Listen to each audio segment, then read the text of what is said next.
Subscribe now and press the bell icon. Never miss an update.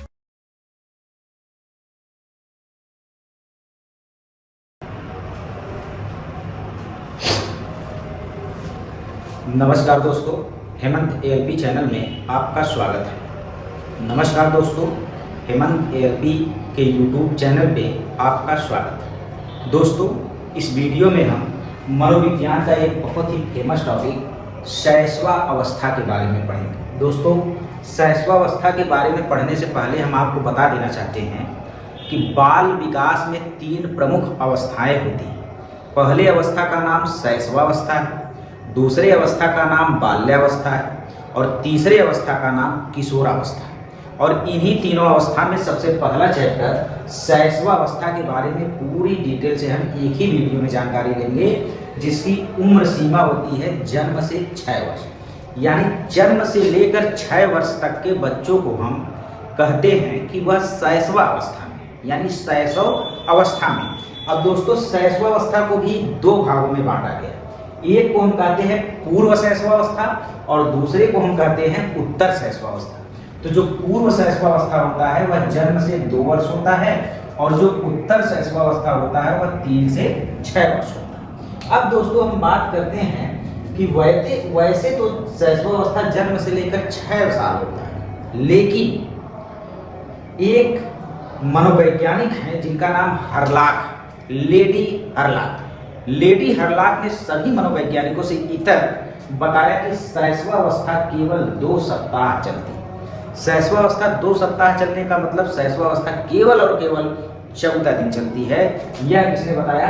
हरलाक ने बताया कि 14 वर्ष 14 दिन बाद, यानी 2 सप्ताह से लेकर 2 वर्ष वाली अवस्था जो कहलाती है, हरलाक के अनुसार वह बालपन या बेबीहुड कहलाती है। फिर 2 से 6 वर्ष की अवस्था को पूर्व बाल्यावस्था या प्रारंभिक बाल्यावस्था कहा जाता है हरलाक के अनुसार। दोस्तों, हम लोग जन्म से लेकर 6 वर्ष तक केवल शैशवावस्था कहते हैं, लेकिन हरलाक जो है 6 वर्ष तक आते आते पूर्व बाल्यावस्था को पूरा कर देते हैं और 6 से 12 साल वाले अवस्था को, 6 से 12 वर्ष की उम्र सीमा को उत्तर बाल्यावस्था कहते हैं। और मोस्ट इंपॉर्टेंट, 12 से 14 वर्ष के बीच की जो अवस्था होती है उसे हरलाक वयः संधि काल कहती है। क्या कहती हैं?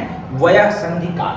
और 13 से 17 वर्ष वाली आयु को पूर्व किशोरावस्था और 18 से 21 वर्ष को उत्तर किशोरावस्था कहते हैं। तो दोस्तों, यहाँ से आपके एग्जाम में बहुत ज्यादा क्वेश्चन आता है। उसके बाद हम लोग देखेंगे शैशवावस्था के कुछ अन्य नाम होते हैं। शैशवावस्था को कुछ और नामों से जाना जाता है, जिसमें पहला नाम है समायोजन की अवस्था। दोस्तों, शैशवावस्था को हम समायोजन की अवस्था क्यों कहते हैं? क्योंकि बच्चा शैशवावस्था में आने से पहले, यानी जन्म लेने से पहले, जब वह माँ के गर्भ में रहता है तो वहाँ का वातावरण अलग रहता है और अचानक बच्चा जो है 9 माह के बाद इस नए वातावरण में आता है, तो इस वातावरण के साथ बच्चा खुद को समायोजित करता है, खुद को उस वातावरण के अनुसार ढालने का प्रयास करता है। आप देखते होंगे ज़्यादातर जो बच्चे होते हैं वह पैदा होते ही बहुत ज़्यादा बीमार होते हैं। क्यों? क्योंकि वह वातावरण से समायोजन नहीं कर पाते। इसीलिए ज़्यादातर मनोवैज्ञानिकों ने कहा कि शैशवावस्था समायोजन की अवस्था कहलाती है, क्योंकि बच्चा नए वातावरण में आके इस वातावरण के साथ समायोजन करने का प्रयास करता है। दूसरा दोस्तों है खिलौनों की उम्र। खिलौनों की उम्र यानी दूसरी अवस्था, दूसरा जो है खिलौनों की उम्र है। शैशवावस्था को हम खिलौनों की उम्र भी कहते हैं, लेकिन हरलाक के अनुसार पूर्व बाल्यावस्था को जो है खिलौनों की उम्र कहा जाता है। दोस्तों, शैशवावस्था को हम खिलौनों की उम्र क्यों कहते हैं? क्योंकि जो शैशवावस्था का बच्चा होता है, छोटा बच्चा, वह खिलौनों से बड़ा प्रेम करता है, खिलौनों को सजीव समझता है। इसीलिए हम शैशवावस्था को खिलौनों की उम्र कहते हैं। इसके बाद दोस्तों, एक मनोवैज्ञानिक का नाम है वेलेंटाइन। इन्होंने शैशवावस्था को सीखने का आदर्श या अनोखा काल, सीखने का आदर्श या अनोखा काल जो है किसने कहा है? वेलेंटाइन। वेलेंटाइन ने सीखने का अनोखा काल इसको इसीलिए कहा है क्योंकि बच्चा शैशवावस्था में बहुत तीव्र गति से सीखता है, उसके सीखने की दर बहुत तेज होती है। जो कुछ भी बताया जाता है उसे जल्दी से वह सीख लेता है। अगर आपने एक बार मोबाइल में बच्चे को गैलरी में जाना सिखा दिया, फोटो देखना सिखा दिया, तो बच्चे को आप मोबाइल दीजिए और देखिए 2 सेकंड के बाद वो गैलरी में आपको मिलेगा। तो दोस्तों, एक मनोवैज्ञानिक का नाम है गेशेल। गेशेल ने कहा है कि बच्चा प्रथम 6 वर्ष में जितना सीखता है, ठीक है, बच्चा प्रथम 6 वर्ष में अगले 12 वर्ष का दूना सीखता है। तो इसका मतलब यह है कि बच्चा शैशवावस्था में सबसे ज्यादा तेज सीखता है। और एक मनोवैज्ञानिक फ्रायड हैं, फ्रायड ने भी यही कहा है कि बच्चे को जो कुछ भी बनना होता है वह शुरू के 4-5 वर्षों में ही बन जाता है। इसका मतलब बच्चा शुरू के 4-5 वर्ष तक बहुत तेजी से क्या करता है, सीखता है। इसके बाद दोस्तों, इसी काल को, इसी अवस्था को हम टॉयलेट प्रशिक्षण का काल भी कहते हैं, क्योंकि माताएं या परिवार के सदस्य बच्चे को टॉयलेट प्रशिक्षण देते हैं कि बेटा कहाँ पे तुमको टॉयलेट करना है, कहाँ पे बैठना है, इसीलिए टॉयलेट प्रशिक्षण का काल कहा जाता है। उसके बाद दोस्तों, चूंकि शैशवावस्था पहली अवस्था है, इसीलिए इसे जीवन का आधार काल भी कहते हैं। फिर हम लोग आ जाएंगे कुछ वैज्ञानिक तथ्य में। जो पहला तथ्य है उसमें बताया गया है कि 3 महीने तक बच्चा सभी रंग को नहीं देख पाता है। दूसरा है कि शैशवावस्था में हड्डियों की संख्या 270 होती है। दोस्तों, विज्ञान में पूछता है बालकों में कितनी हड्डियां होती हैं, शिशु में कितनी हड्डियां होती हैं, तब आप 300 उत्तर देते हैं। लेकिन मनोविज्ञान में अगर शैशवावस्था में पूछा कि हड्डियों की संख्या कितनी रहती है, तो आपको 270 उत्तर देना है। दोस्तों, हृदय की धड़कन या दिल की धड़कन 140 बार प्रति मिनट यानी अनियमित होती है। मस्तिष्क का वजन 350 ग्राम होता है शैशवावस्था में। शिशु का वजन, शिशु जब पैदा होता है तो उसका वजन 3 से 3.5 किलोग्राम होता है, और 3 से 3.5 किलोग्राम के बीच में आएगा 3.17 किलोग्राम, जो आपके सीटेट की परीक्षा में आया है। उसके बाद दोस्तों, 6 से 8 पाउंड, अगर पाउंड में पूछता है तो 6 से 8 पाउंड के बीच में रहेगा, और आपके सीटेट में 7.5 पाउंड दिया है, ठीक है। इसके अलावा दूध के सभी 20 दांत जो होते हैं वो 1 वर्ष की आयु अर्थात शैशवावस्था में ही आ जाती है। उसके बाद दोस्तों देखेंगे हम लोग शैशवावस्था की विशेषता। शैशवावस्था की विशेषताओं में अगर हम देखते हैं तो शारीरिक विकास सबसे तेज होता है शैशवावस्था। अर्थात आप कह सकते हैं कि बच्चा शुरू के वर्षों में दौड़ता है, कूदता है, तो उसकी लंबाई और उसके भार में बहुत तेजी से वृद्धि होती है, उसके मांसपेशियों में, उसके हड्डियों में बहुत तेजी से वृद्धि होती है। अर्थात शैशवावस्था में शारीरिक विकास सबसे तेज होता है। इसके अलावा दोस्तों, मानसिक विकास और जिज्ञासा की प्रवृत्ति भी जो होती है वह तेज होती है। दोस्तों, मानसिक विकास सबसे तेज बाल्यावस्था में होता है, ये चीज आपको याद रखना है। लेकिन ऐसा नहीं है कि शैशवावस्था में मानसिक विकास नहीं होता, बस थोड़ा सा फर्क आता है। तो मानसिक विकास तेज होता है, जिज्ञासा की प्रवृत्ति यानी कुछ जानने की इच्छा भी बहुत ज्यादा तेज होती है। तो दोस्तों, अगला देखेंगे कल्पना की सजीवता। देखिए दोस्तों, हमने आपको बताया कि बच्चे खिलौने को सजीव समझने का भ्रम करते हैं। बच्चे को आप हाथी वाला खिलौना दे दीजिए तो बच्चा कहेगा मैं इसी हाथी पे बैठ के अपने मामा के घर जाऊं। तो उसी पे थार्नडाइक महोदय ने कहा है कि बच्चे जब 3 से 6 वर्ष की अवधि के होते हैं तो सबसे पहले तो उस अवधि को हम स्व-केंद्रित अवस्था कहते हैं। क्या कहते हैं? स्व-केंद्रित अवस्था। कभी भी आपसे पूछेगा कि स्व-केंद्रित अवस्था कितने से कितने उम्र के बीच को कहते हैं? 3 से 6 वर्ष के बीच। तो 3 से 6 वर्ष के बालक प्रायः अर्ध स्वप्नों में खोए रहते हैं और मनगढ़ंत कहानियां बनाते हैं, क्योंकि उन्हें सत्य और असत्य में कोई भी अंतर पता नहीं होता है। अर्थात वह केवल और केवल कल्पना में क्या किए रहते हैं? खोए रहते हैं। उसके बाद दोस्तों पर निर्भरता। पर मतलब दूसरों पर और निर्भरता मतलब निर्भर। अब दोस्तों देखिए, बच्चा यहाँ पर बिल्कुल भी अपरिपक्व होता है और अपरिपक्वता के कारण बच्चे को कोई शारीरिक आवश्यकता है या भोजन की आवश्यकता है तो वह जो है अपने माता पिता या परिवार पे या पालक पे जो है एकदम डिपेंड रहता है, पर निर्भर रहता है।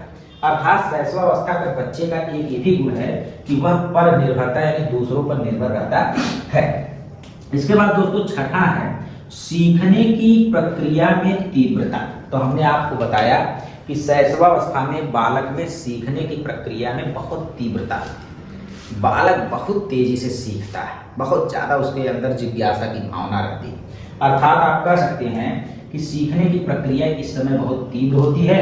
और गेसेल ने बताया भी है कि बालक प्रथम 6 वर्षों में बाद के 12 वर्षों का दूना सीख लेता है। बाद के 12 वर्ष का मतलब बाल्यावस्था और किशोरावस्था में बालक जितना सीखता है उसका दुगुना वह शैशवावस्था में ही सीख लेता है।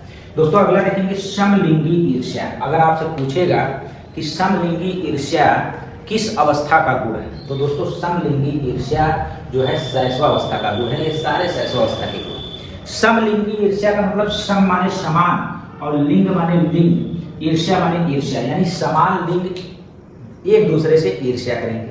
जैसे जो बच्ची शिशु होगी, फीमेल होगी, तो वह अपने मम्मी से क्या करेगी, घृणा करेगी, और पापा से क्या करेगी, प्रेम। केवल यह एक भ्रम है, केवल भ्रम है, फिर धीरे धीरे यह सही हो जाता है। तो दोस्तों देखिए, बच्ची शिशु में पाया जाता है एक ग्रंथि जिसे फ्रायड ने बताया है इलेक्ट्रा ग्रंथि। तो बच्ची शिशु में एक इलेक्ट्रा ग्रंथि पाया जाता है जिसके कारण बच्ची शिशु समलिंगी ईर्ष्या का शिकार हो जाती है। यानी इलेक्ट्रा ग्रंथि के कारण बच्ची शिशु समलिंगी ईर्ष्या का शिकार हो जाती है और माता से करने लगती है घृणा और पापा से प्रेम। वही सेम है, एक होती है ओडिपस ग्रंथि। ओडिपस ग्रंथि बच्चा शिशु में पाया जाता है और उसी के कारण बच्चा शिशु शिकार होता है ओडिपस ग्रंथि के कारण समलिंगी ईर्ष्या का। और बच्चा चूंकि मेल है तो वह पिता से ईर्ष्या और माता से क्या करेगा, प्रेम करेगा। अर्थात समलिंगी ईर्ष्या की भावना शैशवावस्था में आती है।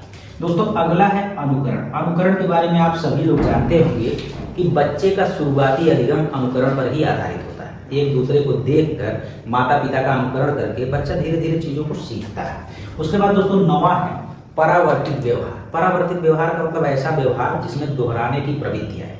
जैसे एक बच्चा खाना खाना पहली बार सीखा है। जब पहली बार खाना खाना सीखा है तो बच्चा चूंकि एक नया चीज सीखा है तो बार बार उसको परावर्तित करता है, बार बार दोहराता है। वह खाना खाता रहेगा, उसको ये नहीं मतलब है मेरा पेट भर गया है।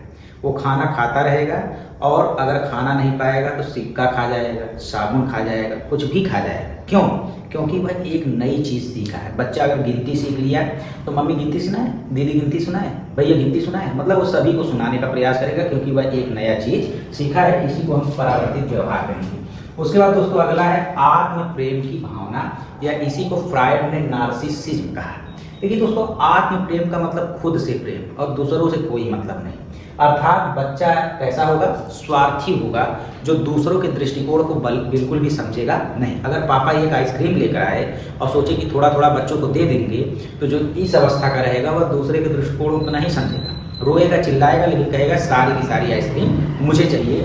तो इसी को हम आत्म प्रेम की भावना, या आप कह सकते हैं अहम केंद्रितता, या आप कह सकते हैं दूसरों के दृष्टिकोण को न समझना, या स्व केंद्रित अवस्था भी कह सकते हैं, जो 3 से 6 वर्ष की होती है। आप कुछ भी कह सकते हैं। उसके बाद दोस्तों मूल प्रवृत्तियात्मक व्यवहार भी बच्चा किस अवस्था में करता है, शैशवावस्था में।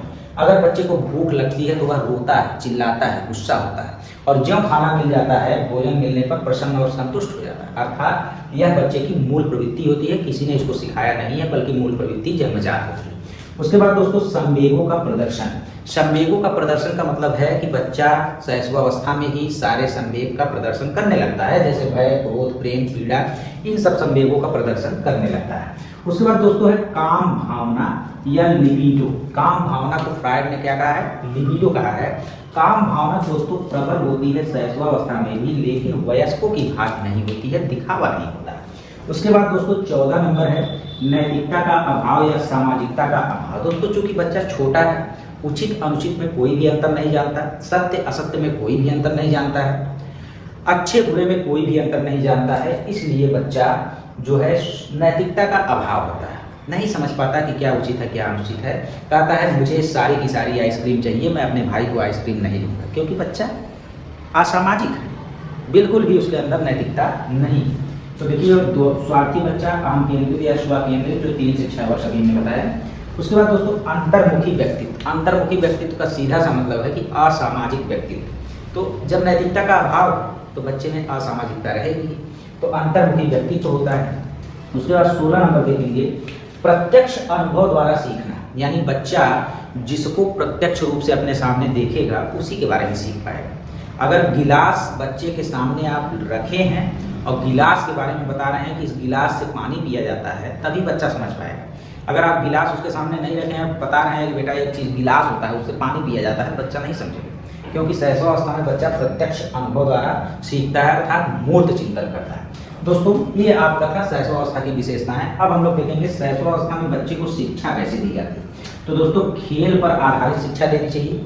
किंडरगार्टन पद्धति, मॉन्टेसरी पद्धति, इन सब पद्धतियों का प्रयोग करके शैशवावस्था के बच्चे को अगर शिक्षा दिया जाए तो वह बहुत ही ज़्यादा कारगर होती है। दोस्तों, ज्ञानेंद्रियों पर आधारित शिक्षा देनी चाहिए। अगर ठंडा और गर्म में अंतर करवाना है तो बच्चे को स्पर्श ज्ञानेंद्रिय द्वारा आप छू कर उसे अनुभव करवाइए। सुगंध का अनुभव करवाना है, दुर्गंध का अनुभव करवाना है तो आप एक गुलाब का फूल लाके सुंघाइए। रंग का प्रशिक्षण करना है तो आंख वाले ज्ञानेंद्रिय से उसका प्रशिक्षण करवाइए। कोई भी चीज़ आप रटवाइए मत, बस। उसके बाद दोस्तों, दृश्य श्रव्य विधि के द्वारा भी आप शिक्षा दे सकते हैं।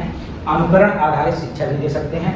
दोस्तों, यहाँ पे क्रो एंड प्रो के अनुसार एक बहुत ही इंपॉर्टेंट परिभाषा है। 20वीं शताब्दी को बालक की शताब्दी कहा जाता है। तो दोस्तों, इस तरीके से शैशवावस्था में ज़्यादातर क्वेश्चन यहीं से आते हैं, इसके बाहर नहीं आएंगे। अगर आपको वीडियो पसंद आया हो तो चैनल को सब्सक्राइब करिए, शेयर करिए और इस वीडियो को लाइक करिए और अपने दोस्तों में शेयर करिए। धन्यवाद दोस्तों।